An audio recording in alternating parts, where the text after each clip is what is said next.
So hairy caterpillars, we know now that they're a cause of abortion, so they've been reported both in Kentucky and also in Australia.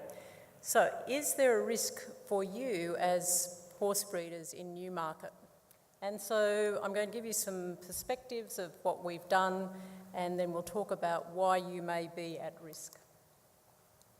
Okay, so what's happened elsewhere, and it's turned out that these are really very similar between Lexington or between Kentucky and us. So an unusual form of abortion, first diagnosed in Kentucky as mare reproductive loss syndrome in 2001 and 2002, and then a similar condition diagnosed in Australia in 2004.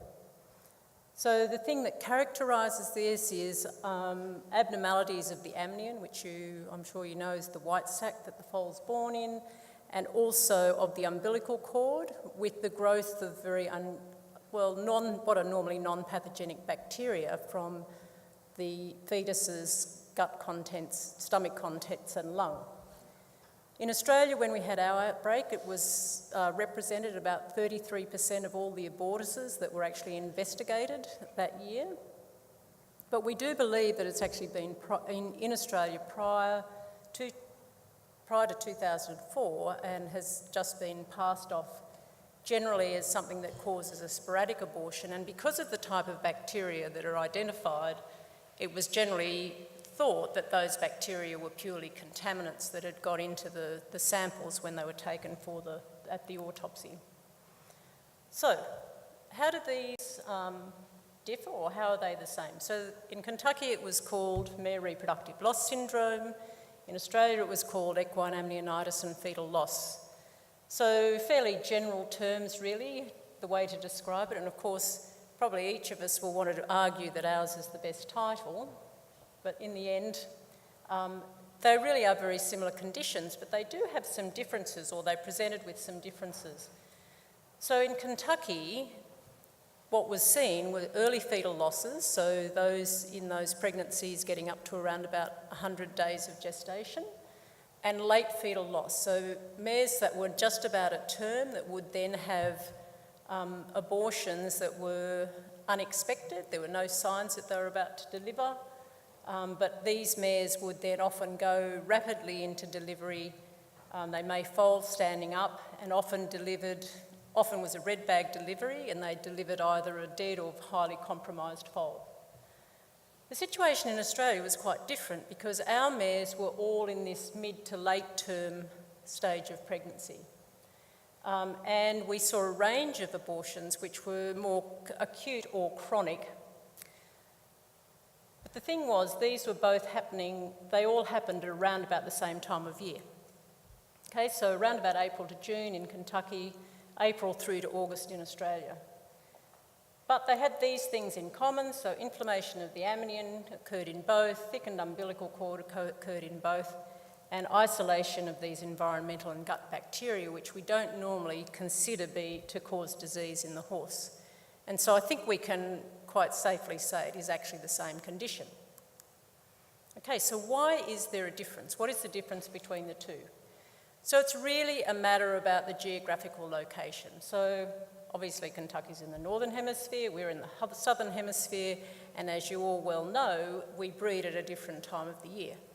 So whereas our mares go in foal hopefully early in September, in Lexington or in Kentucky, they're going to be bred late in February.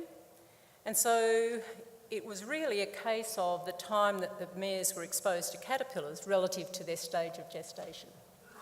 And when I say caterpillars, it was either caterpillars, which is what was seen in Kentucky, and in our case probably more likely to be caterpillar components, and I'll go into that a little bit more in a little while.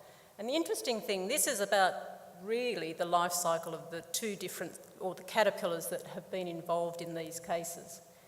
And so in both cases, the caterpillars are actually out and about in the environment in March, April through to about May.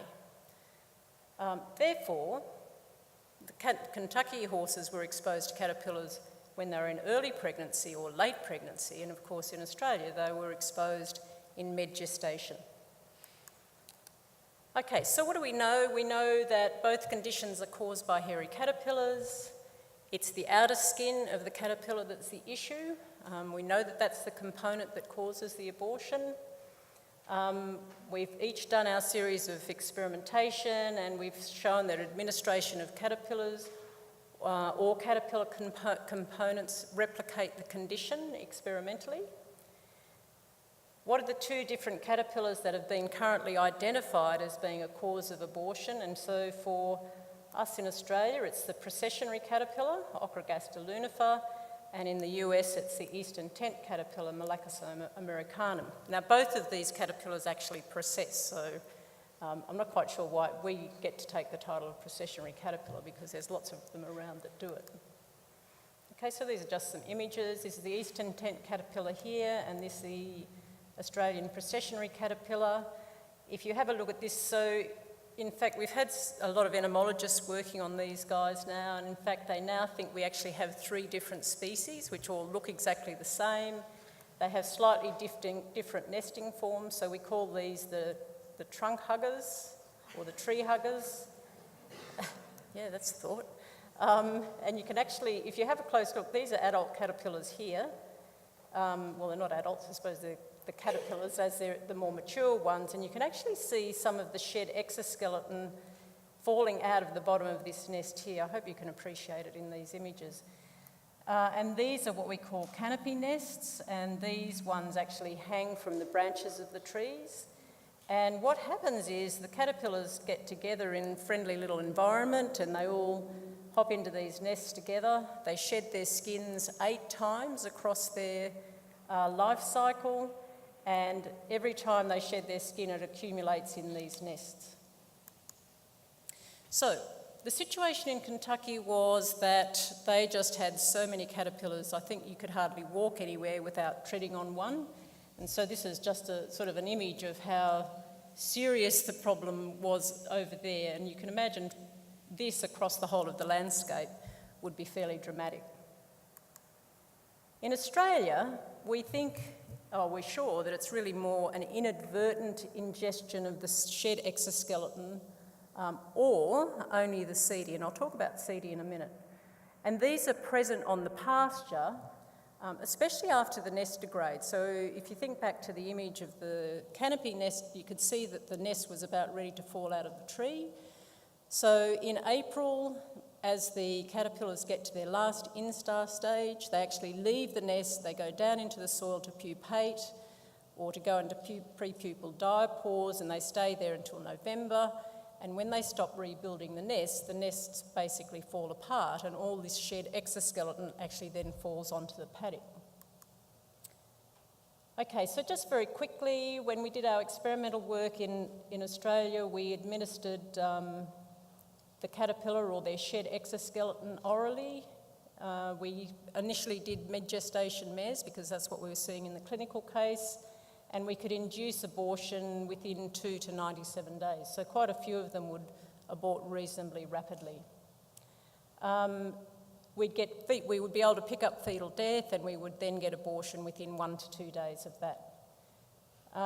We did have one live foal of ours that was born compromised at birth, and that's another interesting story, and I'll talk about that shortly as well.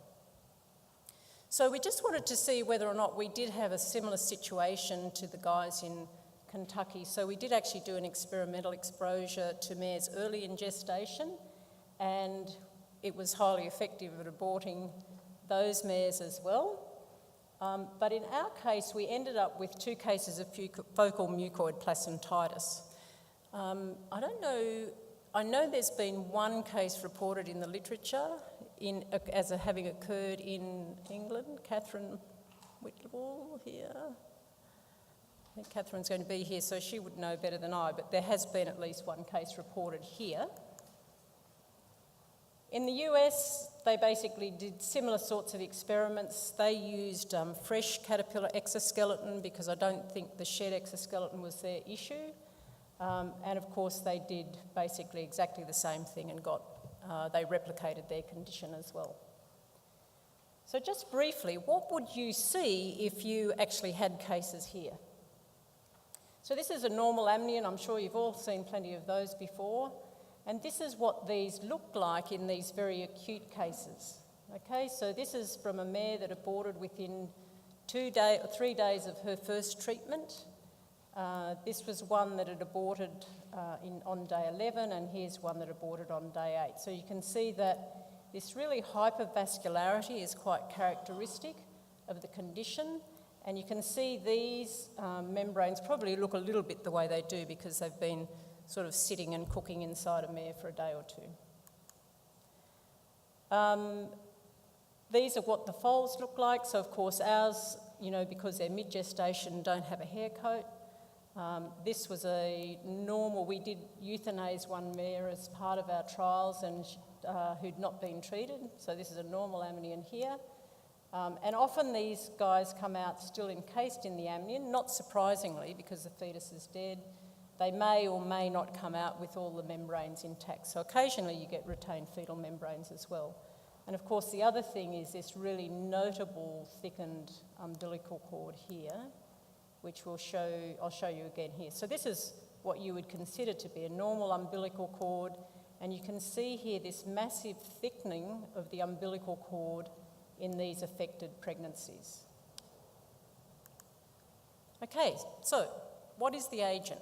And so this is still a bit of a point of discussion. So we now are very confident that certainly our condition in Australia is caused by what are called setae, which the caterpillar has as part of its exoskeleton. So this is some nice EM photos here that the entomologist took for us, and I'll show you these and then I'll show you where they are on the caterpillar. So this is one. This is actually what is called a mirror, and you can see all of these setae sitting, and they are embedded in these little pits here. So they're not actually attached to the caterpillar, they just sit in these little pits. These are two of these, and they're called mirrors, these pits, and I think it's because once all the setae are lost, they actually are reflective. But they have a number of these, and they say on the abdomen. Of course, as soon as they say the abdomen, I think of the front of myself, but it's actually on a caterpillar is the whole of the bit, the end bit. And here you can see them actually embedded in these mirrors, or sitting in these mirrors. So these are mirrors that have got all their setae still within them. And this is what they look like if you look at them from above. So, entomologists do strange things, but one of the entomologists actually counted or did an estimate, and they think that they say there are 22 million, roughly 20 million of these setae on every caterpillar that has them, and they have them from their 4th to their 8th instar stage. So you can imagine there's going to be, and when they shed their skins, they lose the setae with the skin, and then they regenerate another lot. So by the time they've finished their whole life cycle, that's probably getting up to what? So 4 stages, 20 each, 80 million setae that they're going to lose into the environment. So this is our guy here, and this image here, it's not terribly clear from me, but you can see here you've got some dyes, so they put fluorescent powder on these, and these are actually where these mirrors are sitting on the caterpillar. And diagrammatically, these are the segments of the abdomen of the caterpillar, and you can see these are where all of these mirrors are. So you can imagine that we're going to have millions of setae being released into the environment. And as I just said before, they shed them with their exoskeleton, and the nests break down, and we believe that that's how they're spread into the environment in our situation. So I think in the Kentuckian situation, it was simply a case, and they actually don't have these sorts of setae, the eastern tent caterpillar, and it was more a case of them actually eating the whole caterpillar that ran them into strife. The other thing is that these setae are actually continuously shed when the caterpillars go up and down the trees to actually feed on the leaves. So they're getting out into the environment all the time.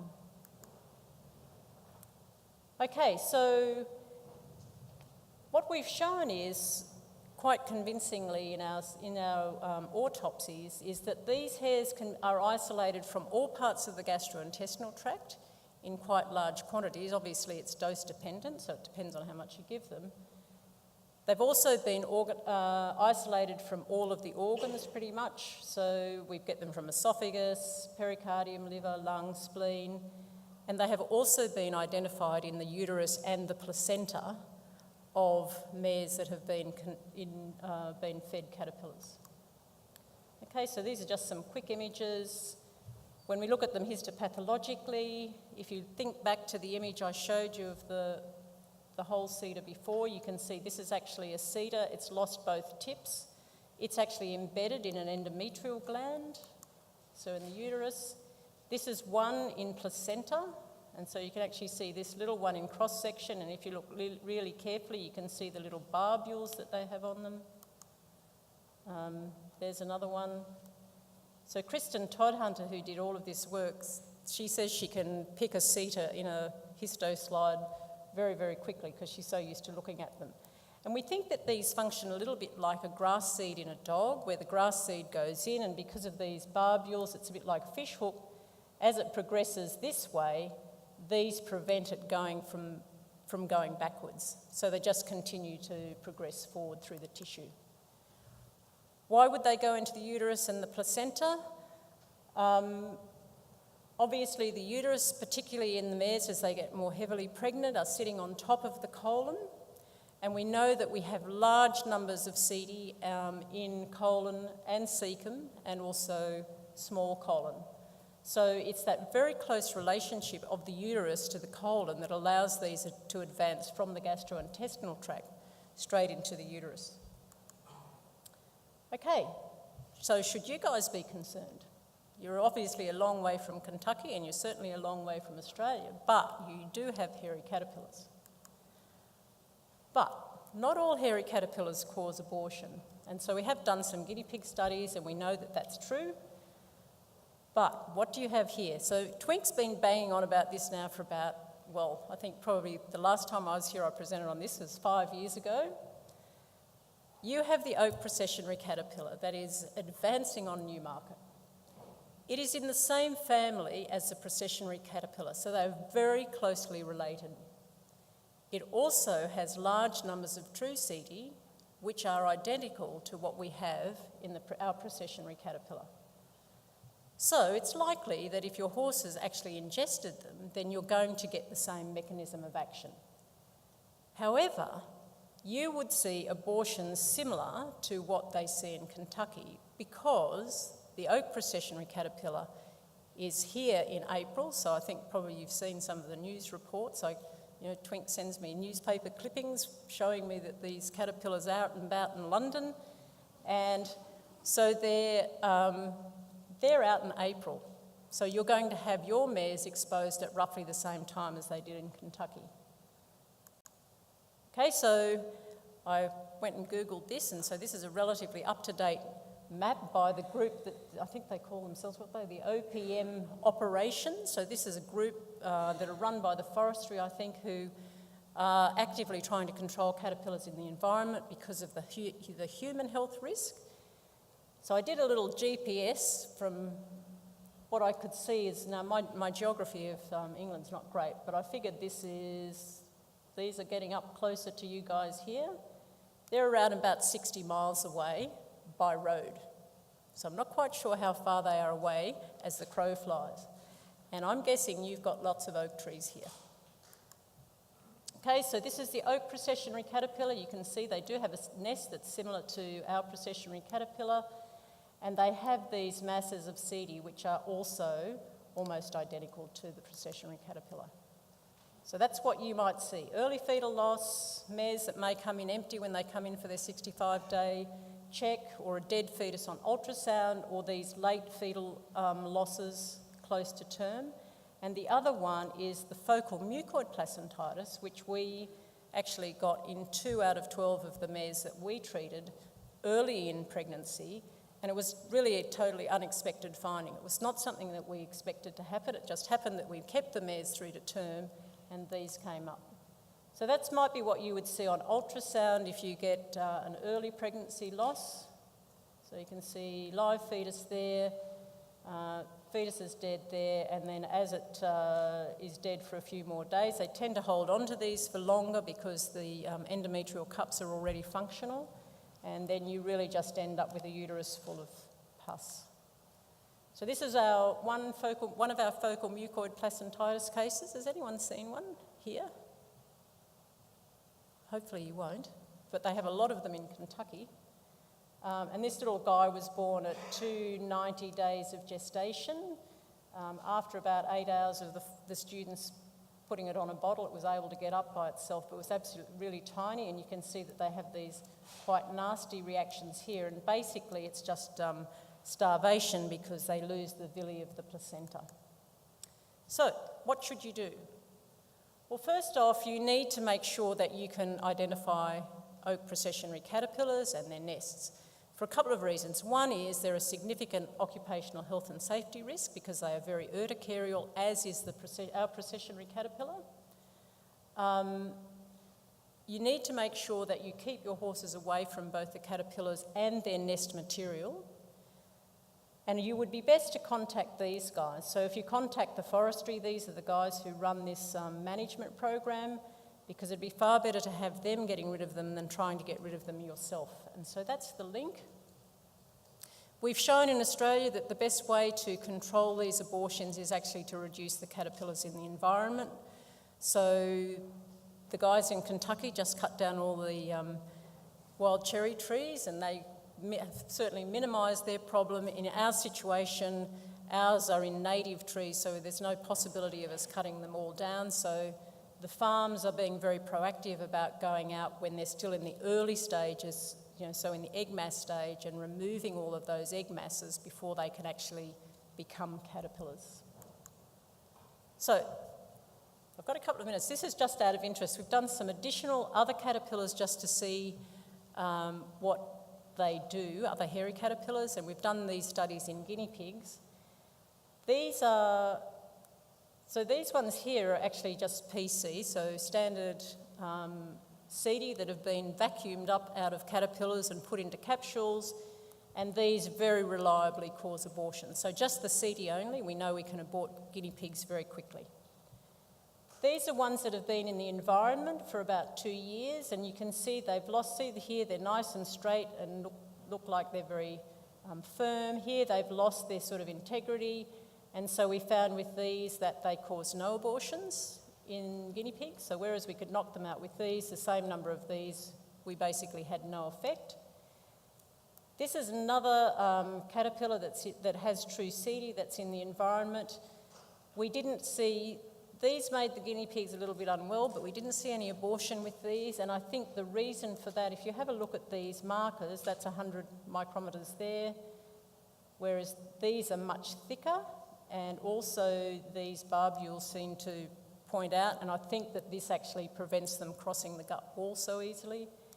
And this is another caterpillar entirely that we tried, and you can see this one caused no abortions, but it had these rather flat CT. So I think it's just the ability of whether or not the CT can actually get across the gut wall as to why you have a problem. So be wary. I'm not too sure that they've come that much closer in the last 5 years. They were in London 5 years ago and they still haven't got here, but I wouldn't go down chopping down all your oak trees just yet, but I would certainly be cautious. So thank you very much for your time, and I'd just like to thank our funding body.